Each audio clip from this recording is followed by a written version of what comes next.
Bonsoir Christophe. Ravi de vous retrouver au cœur de l'événement de ce week-end à suivre bien sûr sur Monaco Info. Ce meeting en plus qui célèbre un anniversaire depuis qu'il est relié à une compétition qui s'appelle le Mare Nostrum. Tout à fait. Depuis donc cette année, c'est le 30e anniversaire du Mare Nostrum, création en 1994. Et avant ça, Canet-en-Roussillon et Barcelone avaient créé un échange pour faire une compétition internationale à deux en 92. Et en 94, Monaco leur a proposé justement de créer quelque chose à trois avec une entité au niveau international. Et depuis, ça continue. Formidable triptyque avec une épreuve majeure chez vous qui est l'épreuve de vitesse. Tout à fait, le tournoi de vitesse. Le tournoi de vitesse donc à Monaco, c'est spécifique à notre organisation. Donc en 2 jours, les nageurs ils doivent nager 5 fois pour accéder à la finale. Donc de la série à la finale, c'est éliminatoire. Et la finale se finit en 1 contre 1.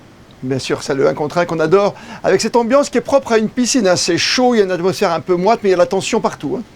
Exactement, et surtout que cette année, on a, pour donner un exemple, sur le 50 mètres nage libre messieurs, les 16 premiers temps pourraient faire une finale olympique. Donc ça va être très très relevé.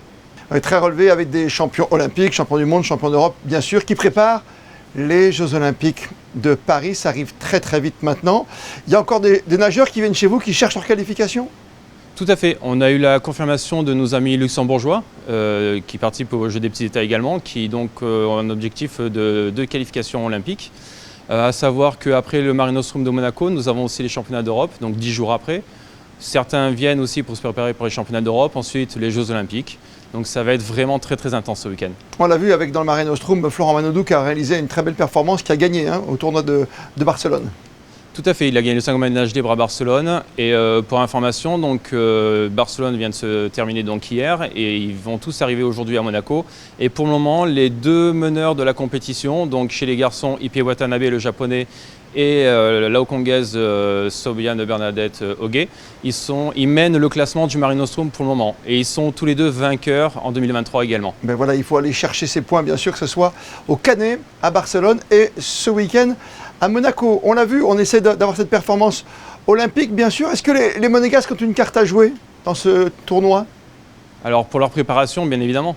Quoi qu'il arrive, c'est un meeting international, ça va leur permettre de se mesurer aux autres nageurs qui viennent à travers le monde et en même temps ils vont pouvoir donc se préparer pour les championnats d'Europe parce qu'ils sont plus orientés au libre pour les championnats d'Europe, donc Lisa et Théo, et ensuite ils vont participer aux Jeux Olympiques cet été, donc c'est très très bien de pouvoir les voir se préparer à la maison comme on dit, et on sera tous là pour les soutenir, ainsi que les jeunes du club qui vont pouvoir participer à la compétition et se qualifier aussi pour leur compétition de catégorie d'âge au niveau national.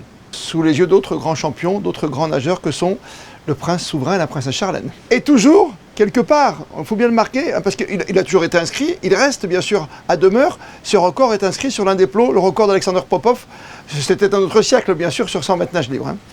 Tout à fait, sachant qu'en 1994, c'était la première édition du Mare Nostrum, et pour la première édition, nous avons eu ce cadeau d'Alexander Popov du record du monde de 100 mètres nage libre à Monaco. Et il faut savoir qu'actuellement, ce record de 48-21, qui est actuellement encore le record du meeting de Monaco. Il n'a pas encore été battu, toujours, mais peut-être ce week-end, et je l'espère. Et surtout, nous avons 6 ou 7 nageurs qui sont capables de le faire, parce que leurs temps d'engagement sont plus costaud que celui-ci. On va vivre toutes les courses évidemment en direct sur Monaco Info. Quelle course vous nous conseillez, parce qu'on va donner tous les champions qui sont là, mais quel champion il ne faut pas manquer du tout? Alors il y en a plusieurs. Nous avons Chad Leclos, le Sud-Africain, qui vient depuis des années. Nous avons Ippei Watanabe, donc le vainqueur du Mare Nostrum de l'année dernière. Sobiane Bernadette Ogué aussi, vainqueur du Mare Nostrum, mais médaille olympique, médaille mondiale. Sarah Sjöström, la Suédoise. Nous avons Christophe Milak, le Hongrois, record du monde aux 200 mètres papillon, champion du monde, champion olympique. Ils sont nombreux. Il y a aussi Arnaud Kaminga, il y en a tellement en fait, nous avons presque 70 médaillés olympiquement en Europe cette année qui sont présents.